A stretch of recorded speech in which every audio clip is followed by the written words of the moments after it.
Welcome back to Audit Zone. On August 14th, 2022, there was a fire incident at a rural community in the city of Red Oak. As the fire raged on, the ranchers moved their cattle away. A YouTuber named Chris Moses was among the ranchers. Officer Matthew Pettit with the Red Oak Police Department responded to the incident to ensure the road was in order to allow easy access for the Fire Rescue Department responding to the incident. While checking the area, Officer Pettit saw some trucks, but didn't seem to have any issue with them until he saw Moses' truck. Immediately after he saw his truck, the officer started developing a negative attitude. Before we continue, let me thank Chris for sharing this video on his YouTube channel, Red Oak Video Vigilante. Red Oak Police, ROPD Patrol 1.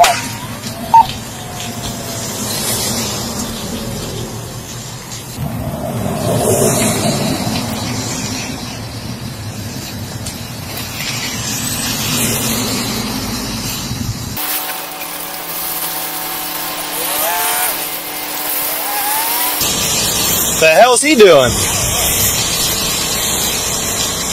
Oh, I put my hazards on. I can drive like an asshole. Yeah.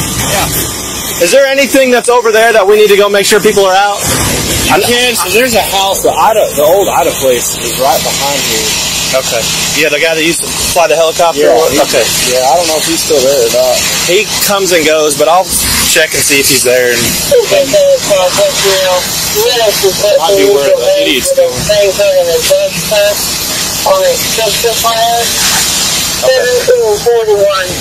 I'll go over there and make sure he's not over there.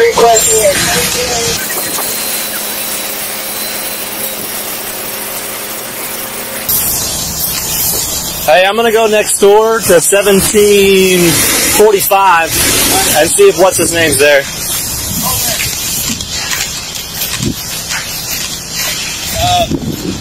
Let's disconnect that one.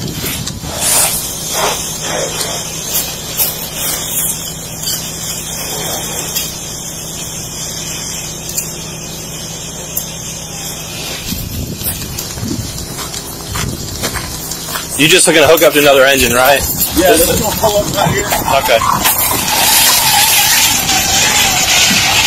You going to want to shut this down? We can probably leave that other side. Okay. Just let us know if we need to shut it down.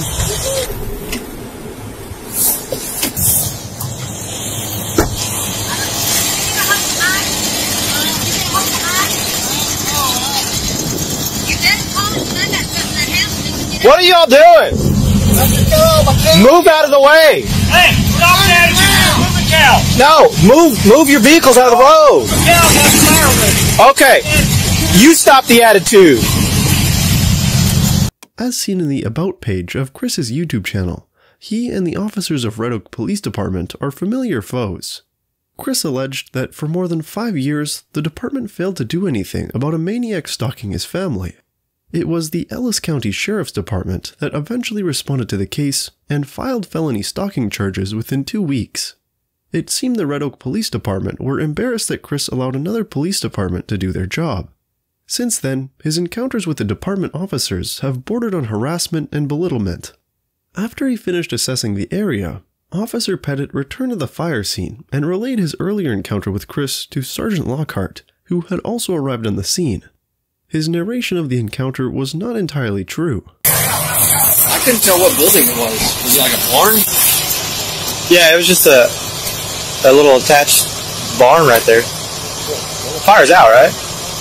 They had a line just burst, so they had some hot spots come back. They went down to just one hose, but they're getting fixed. Okay. You're going to have to field a complaint. I just got into a screaming match with Chris Moses over there. Good. He decides he's going to block the road because he needs to move cows.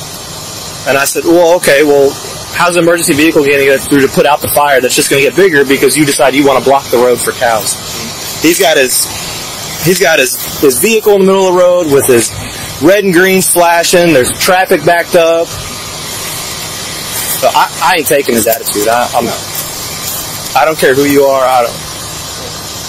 If he calls on. Officer Pettit lied to the sergeant that Chris blocked the road for his cows. That statement was false because Chris's truck was slowly moving when the officer approached him.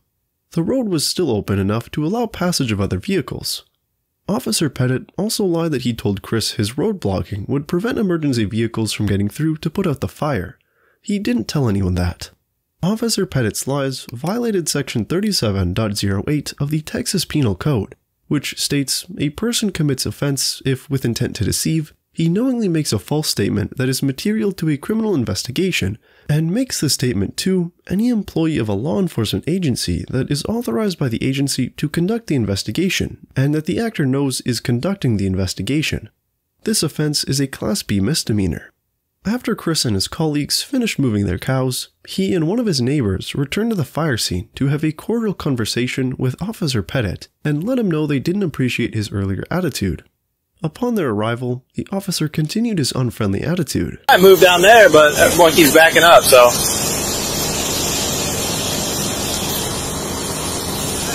I'm busy right now. What do you need?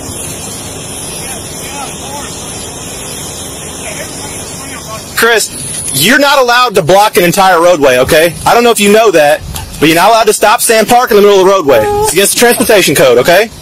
To move cows from one pasture to another pasture. To block the roadway. That's right. That's right. To bring my cow. I'm not having an argument with you. I'll take it up with Chief tomorrow. Okay, call Chief, that's fine. I'm done arguing with you. Hard down, full crack. Block it over the cow.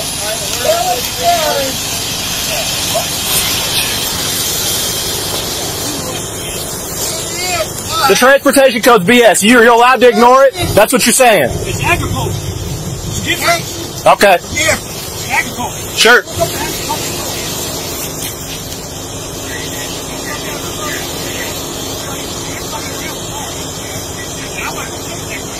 And I'm not going to put up with you either, Chris. I'm not going to put up with your attitude either. Okay? I don't got to sit here and take attitude if you're going to dish it back to me, okay?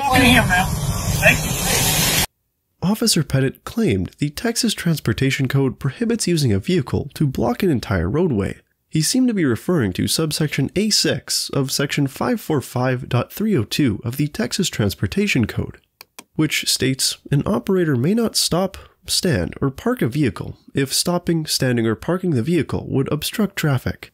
However, under Texas Agriculture Code, section 143.104 addresses the issue of herding livestock along highway. The section states that this subchapter does not prevent the movement of livestock from one location to another by herding, leading, or driving the livestock on, along, or across a highway. So it's true that Chris and his colleagues cannot block the road with their vehicles. However, they can still move their livestock along or across the highway. In their subsequent conversation, Officer Pettit told his sergeant that Chris and his neighbor were not even supposed to drive their side-by-side vehicle on the road. When Sergeant Lockhart realized that the situation was escalating, he seemed to text someone in command to let them know a complaint was coming. He allegedly didn't want them to be caught off guard. They're flying up and down the road on that side-by-side. They're not even supposed to be driving the side-by-side on the road. I guess that's agricultural code too.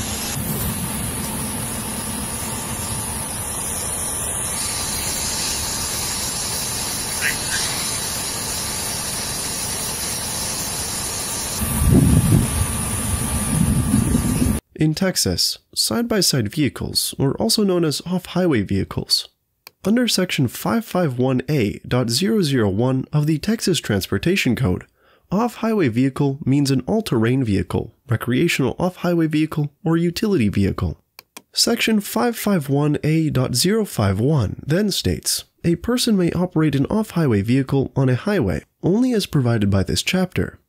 Section 551A.057 further clarifies that the operator of an unregistered off-highway vehicle may operate the vehicle on a highway that is not an interstate or limited access highway if the transportation is in connection with the production, cultivation, care, harvesting, preservation, drying, processing, canning, storing, handling, shipping, marketing, selling, or use of agricultural products.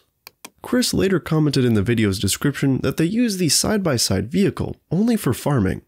So Officer Pettit's claims that they couldn't drive their side-by-side vehicle around the area was false. It seemed the superior officer that Sergeant Lockhart texted called back. During the call, the sergeant exaggerated the situation by stating that Chris had his vehicle parked across the entirety of the road, and they had a Lancaster fire unit trying to get through. Yes, sir.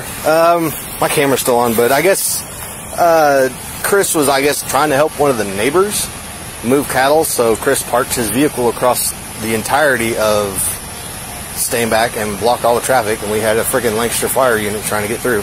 Yep. Then after all that was done, he came down here and tried to yell at Pettit again, and I was like, no, it's not going to happen. Nope. So, yep. He'll talk to Chief tomorrow. Mm-hmm. Yep. Figured I'd give you a heads up. Didn't know if you may want to let Chief know. So he's not blindsided. Yeah. He thinks they have some sort of agricultural exemption that lets them block the road to get cattle across.